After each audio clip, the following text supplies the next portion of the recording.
امام ابو حنیفہ رحمۃ اللہ علیہ کے زمانے میں ان کے استاد ہے سلیمان ابن مہران امام اعمش. ان کے گھر چور آئے اور چوروں نے گھر کا صفایا کیا.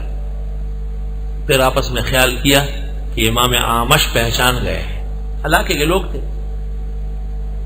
تو انہوں نے کہا کہ ان سے وعدہ لیتے ہیں کہ کسی کو بتائے نہیں. کہا نہیں حضرت، اگر آپ کہے کہ اگر آپ نے ہمارے میں بتا دیا کہ یہ چور ہے تو آپ کی بیوی کو 3 طلاق. اس زمانے کے چور کو بھی پتا تھا کہ 3 طلاق کے بعد گنجائش نہیں. اس زمانے کے فیصلہ باد گجرانوالہ کے غیر مقلدوں کو پتہ نہیں کہ 3 طلاق کے وقوع سے ہمیشہ کے لیے جان چھوٹ جائے. خیر صبح ہو گئی، مشہور ہوا دنیا میں کہ امام اعمش کے یہاں چور آئے. امام اعظم سے ان کی خدمت میں تعزیت کے لیے آئے. حضرت بڑا افسوس ہوا، پہچانا ہے؟ امام اعمش نے کہا پہچانا ہے لیکن بول نہیں سکتا. امام بونی میں سمجھ گئے کہ انہوں نے کوئی غلط شرط عائد کی.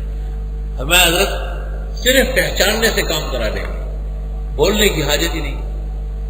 عقل العالمین، عالم کے عقل مند ابو حنیفہ ہے. یہ کیسے ہوگا؟ کہا بس اب آپ دیکھیں. حضرت نے تھانہ دار کو بلایا، اس زمانے میں کوٹوال کہلاتا تھا. اس کو کہا بھائی بات سنو، اس علاقے کے جتنے چور ہیں سب تجھے پتا ہے؟ انہوں نے کہا بالکل، آج پکڑتا ہوں سب کو. کہا ایسا کرو 2 کرسیاں ڈالو، ایک پر خود بیٹھو، ایک پر حضرت کو بٹھاؤ. جتنے لوگ گزریں گے، امام اعمش نے کہا آپ کہے یہ چور نہیں ہے، یہ چور نہیں ہے. اور جو سچے چور آ جائے وہ ہری پگڑی والے بے ایمان، تو پھر کہو کہ وہ چپ ہو جائے، آپ چپ ہو جائے انہیں دیکھتے ہی. تاندار کو سمجھایا کہ حضرت جب کہے چور نہیں ہے، چوروں کو جانے دو، لیکن جہاں حضرت خاموش ہو گئے پکڑو. اب لوگ قسم قسم کے شرابی، کبابی، ڈاکو، لٹیرے، راہزن پیش ہو رہے. حضرت فرماتے یہ نہیں ہے، یہ نہیں ہے.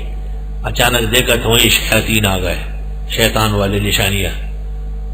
حضرت نے جو دیکھا تو خاموش ہو گئے. جب وہ خاموش ہو گئے تو تھانہ نے پکڑنا شروع کر دیا، کڑیاں ڈالی. ابو حنیفہ کی عقل نے اب اگر بولے تو 3 طلاق واقع ہو رہے، بول نہیں رہی. حلف برقرار رہا اور چوروں کی گرفتاری ہو گئی. اس دور کے چور بھی اس زمانے کے غیر مقلدوں سے زیادہ عقل مند تھے، اور ان کا تفقع اور فہم ان سے زیادہ تھا.